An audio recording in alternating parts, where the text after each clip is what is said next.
Hey guys, welcome back. It's Mrs. Stewart again, here to talk to you about the duties and responsibilities of citizens as well as community service. So, citizens have duties that they're required to do by law. If you don't do these duties, there are going to be consequences. And when I say consequences, I mean things like fines. So, you might get like a speeding ticket or a parking ticket, or even jail time, depending on if the crime is serious enough, as well as perhaps even community service. So, doing something to help your community out. Now, duties include things like obey the law, pay taxes, participate in court as a juror or a witness, serve in selective service, and school. I like to remember the duties of citizens as citizens ops. So, kind of like the game Black Ops, where you think of your duties as your, what do they call them? Field missions, or your citizens, your missions as a citizen. Okay, so these are your missions that you have to complete as a citizen. And obey the laws basically just means follow the rules. So stop at stop signs, stop lights, don't cross, and anywhere else besides the crosswalk, that type of a thing. If you don't obey the laws, we all know what could happen. You could get a ticket, you could go to jail, you could get community service, right? The other duty citizens has is to pay taxes. And there's actually a couple different types of taxes that we pay as citizens. The first type of tax is income tax. And states and federal governments both charge income taxes. This is a tax on a certain percentage of the income that you make, and income is what you earn from your job.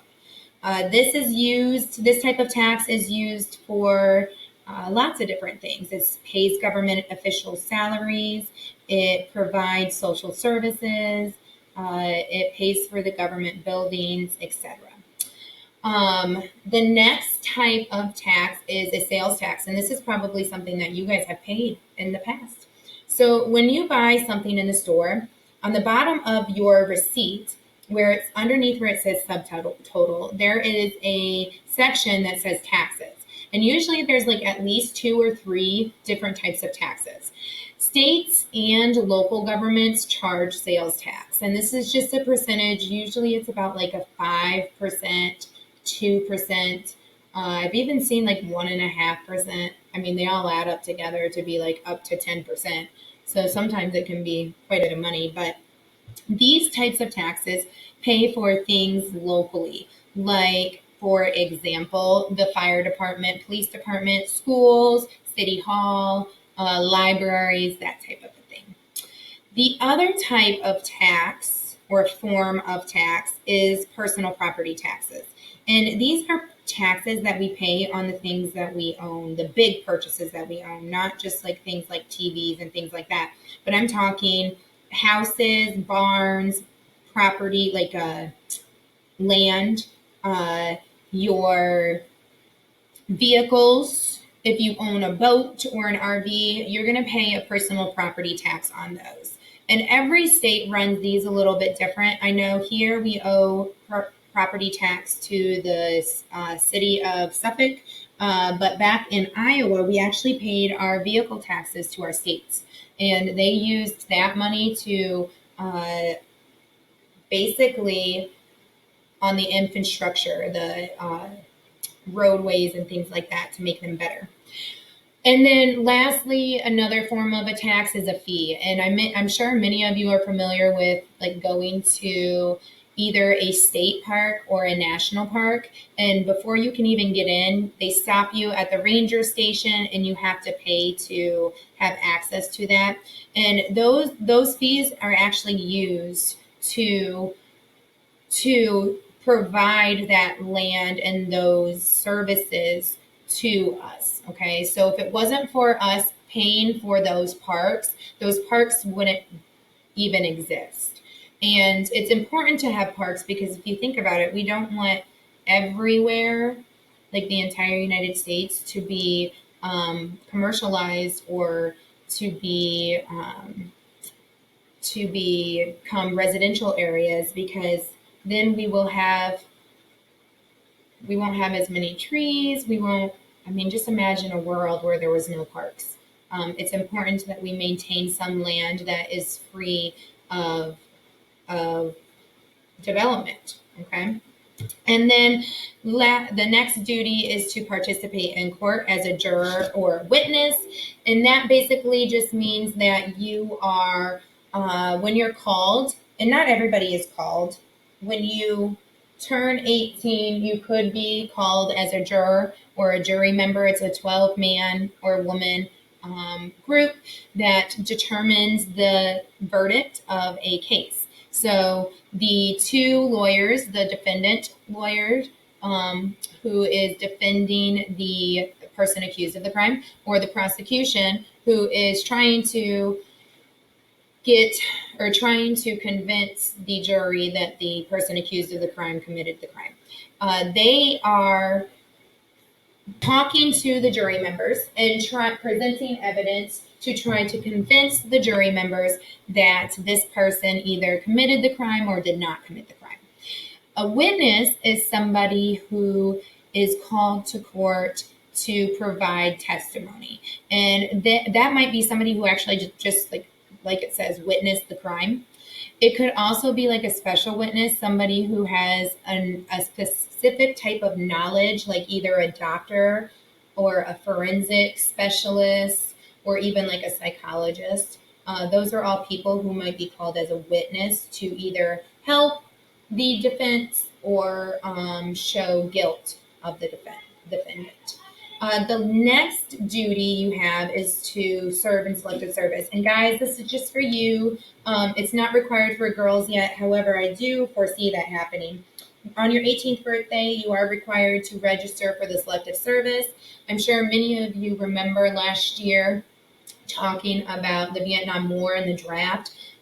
So the selective service is actually for the draft. So if we ever have a need where we would need to call up people because we need more service members, then it's a possibility that they could call your name through the selective service list. And that's from age 18 to 27, I believe. All males have to register for that. And then lastly, school. So you are required to go to school. It is a law. Obviously, you're not going to be in trouble for that. I don't even know how many days, to be honest with you. I think depends on the locality. But if you miss too many days of school, there could be some consequences involved with that as well.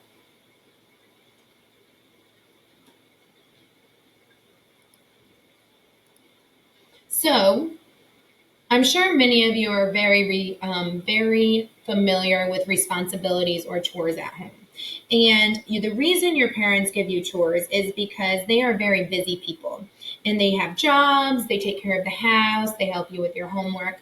So in order to make sure that everything runs smoothly, they have to delegate tasks onto other people in the household to ensure that everything gets done. Okay. The same is true with our government. In order to ensure that our government runs, or our communities run smoothly, they need to delegate tasks onto us to ensure that everything gets done. Now, when it comes to the community and the citizens' responsibilities, these things are voluntary. They may not be voluntary at home. They're not in my house anyways. My kids get in trouble if they don't do their chores. But as a citizen, they are voluntary, which means that you're not going to get paid to do these things, but you're also not going to get in trouble if you don't. Okay, there are no consequences for you not fulfilling your responsibilities. And these responsibilities include things like register and vote, which register just is basically formally recognizing or formally acknowledging that you've filled out this form and you are eligible to vote. You have to be 18 to be able to vote. You also have to be a resident of the state you're trying to vote in. There's lots of different places you can register to vote through. You can go to the DMV, which is probably the most popular. You can do it online. You can go to the library. You can take it to the courthouse. You can mail it in. There's lots of places you can register to vote. And then voting, lastly, is the other responsibility that you have. And voting is important because it's your voice, guys. So when you vote, you're consenting to be governed. And by consenting to be governed, we're telling those people who are elected, even if it's not the person you voted for, that they can make decisions on your behalf. So if you choose not to vote, you're basically muting yourself. I mean, we're in the virtual era now. You've muted yourself if you don't vote. Okay, so you don't have a say in what's happening in the government. And for those of you that might say, well, I don't have a voice if my candidate doesn't get elected, well, you still do have a voice, because that candidate is still responsible for ensuring that all citizens' needs are addressed, not just the people who voted for them. So if you have a concern, then reaching out to that individual candidate either via mail, email, phone, city hall, that is something that you can do to still get your viewpoints out there. Your next responsibility is to hold elective office. So what I mean when I say elective office is something like this school board. It could be city council. It could be the state delegates. Could be Congress, or even the presidential office. So anytime you hold elective office, almost always those positions are paid for. But they are also very expensive to run for. So sometimes the benefits outweighing the risks, that type of a thing. That's why you see a lot of people are more willing to participate in a political campaign than run for one. And we're actually going to talk about the expense of running for a campaign a little bit later on this 9 weeks. It'll be, I think, module 5 when we talk about the expense of running for an elective office. Your next responsibility is to communicate with government officials to influence actions. So there's lots of different ways you can communicate with a government official. You can contact them via email, phone, etc. There's a really awesome website. It's called myrepresentative.org, and it actually tells you, if you don't know who your representative is, you can go on and look up your address, and it will pop up whoever your representative is, state-wise and federally. Now, it will also give you their website. And one of the things I like about candidates' websites is that it allows you to take a look at what their platform is. So you can actually go into their website, and a platform is basically a candidate's stance on particular issues, okay? So you can go into their website, and usually it's under either platform or about me, and it'll tell you exactly what they believe in. And then you can kind of do a pros and cons between that candidate and another candidate. I like to do side-by-sides a lot because it helps me to visualize what their platforms are on particular stance. And I always like to have the stances exact right next to each other. So it makes it easier, so I can say, okay, well, this person believes this and this person believes this. What do I believe? And it helps me to kind of figure out who I'm going to vote for. One, like I said, that's really great to do the side-by-side, and then you can highlight your particular belief and then see which ones are the most important to you and vote accordingly. The next responsibility you have is to serve in voluntary appointed government positions. So here we have the Chamber of Commerce, the Hampton Roads Chamber of Commerce, which is basically just a committee that people are able to join, businesses and individuals, that they try to promote commerce or businesses in the area. And this actually was a position that my mother held for a very long time in our community.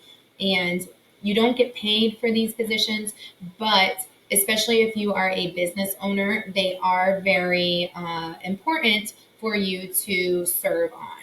And there are other committees too and voluntary positions that you can you can serve on as well. We have lots of them in the school setting. There is even some in the city, the city council setting as well. So if you are interested in those, then you can go to those particular agencies' websites and look to see what committees that you are able to serve on voluntarily.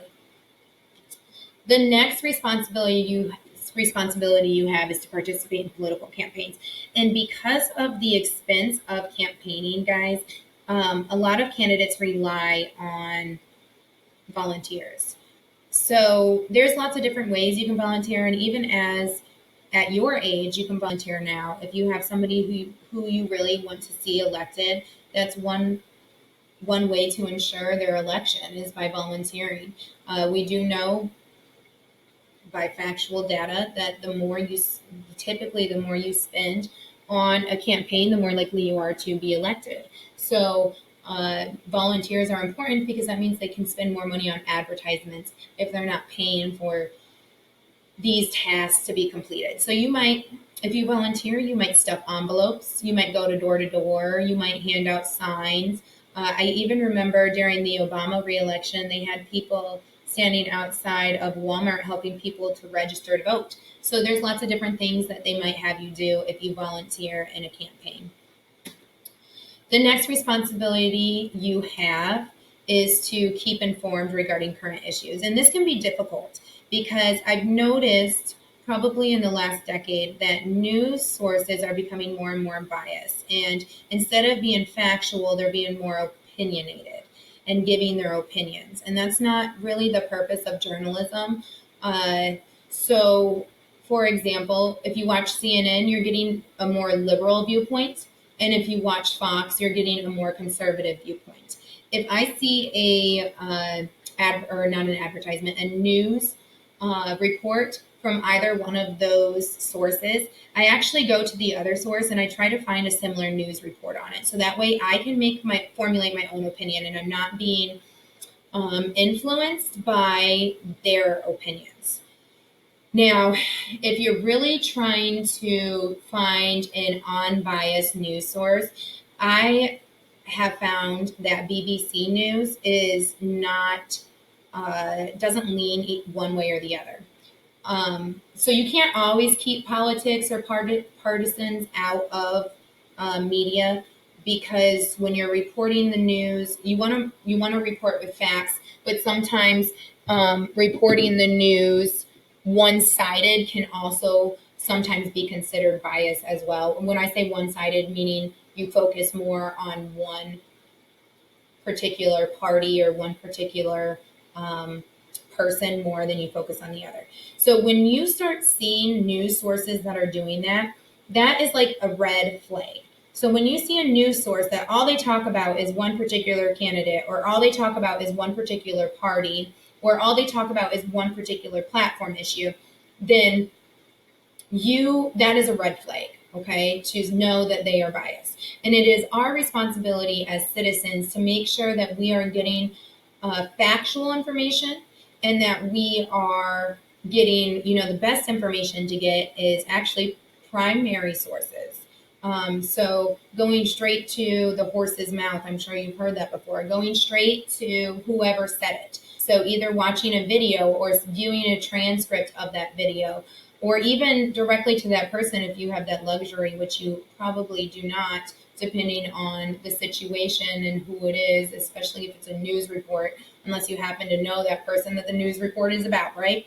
So getting that firsthand knowledge, or at least trying to find a news source who is not giving their opinion and instead providing facts, is one of our responsibilities as citizens. Like I said, BBC is a great one. There are others. You can Google them. There's actually a continuum that will show you all of the news stations. Well, not all of them, but the biggest ones. And they will show you which side of the political spectrum they lean on. And you can kind of decide what news sources you want to get your news from based off of that. And I would, like I said, I would suggest if you're not getting your news from a central, a news source that is more central or independent, then I would make sure that you choose to look at both sides of the story so you can formulate your own opinion rather than having the news formulate an opinion for you. The next responsibility you have is to respect others' rights to an equal voice. And you guys know that this is very, very near and dear to my heart. We talked about this, I think, like the first week of school. Remember how I told you guys that people's opinions stem from their life experiences. And when we attack somebody's opinion, that means that we're attacking their life experiences. So it's very important that we take into consideration their opinion, and not that we take it into consideration and we change our opinion because of it, but that we take into consideration what experience did they go through that made them formulate this opinion. And then we have a respectful conversation with them where we talk about their experiences and we talk about our experiences and why we think this way. And it just might surprise you because perhaps once you've heard their experience, your opinion might change or vice versa, right? So I think that especially in today's climate, that this is kind of where we've gone wrong. Instead of trying to understand where people are coming from, we attack people for what they believe. And I think that if everyone were to just have an open dialogue, and instead of attacking somebody's opinion, ask themselves what experience did they go through to make them have this opinion, and then ask them, tell me about your experience. Tell me about your opinion and listen. So don't try to interject your opinion, but rather listen to their opinion. And then once they've finished, that's when you are able to give your opinion and your experience.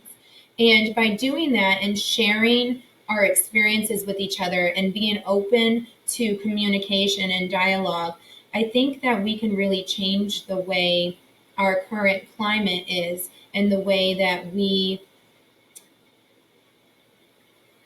view our country and really come together as one.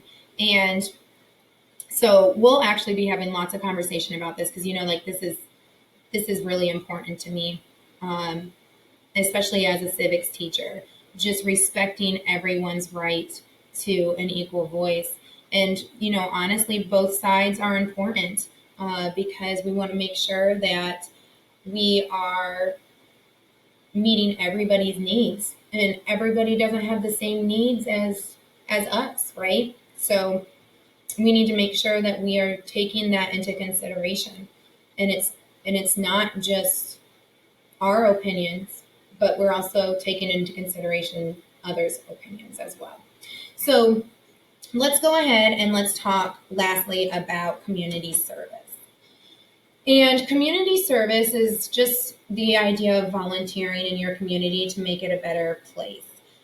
You can volunteer in democratic institutions. We have the League of Women Voters here. Please remember that. You might see it on a test. But I also, one that you're probably familiar with, especially right now because of the election coming up, but the institution called Rock the Vote. They're trying to get people out ready to vote. So those are all democratic institutions that you can volunteer with. Community service is basically just expressing the concern of the welfare of your community, making sure that your community has the resources they need, that they have access to education and safety. And if they don't, that you're contacting the people who can make those change, like the city council, the people who are pictured here. And then lastly, community service just helps to make our community a good place to work and live. And the more that we support our community and the more that we volunteer in our community, the better off our community is. So if you have any questions, please don't hesitate to reach out to me. I will be back next module and I will talk to you later.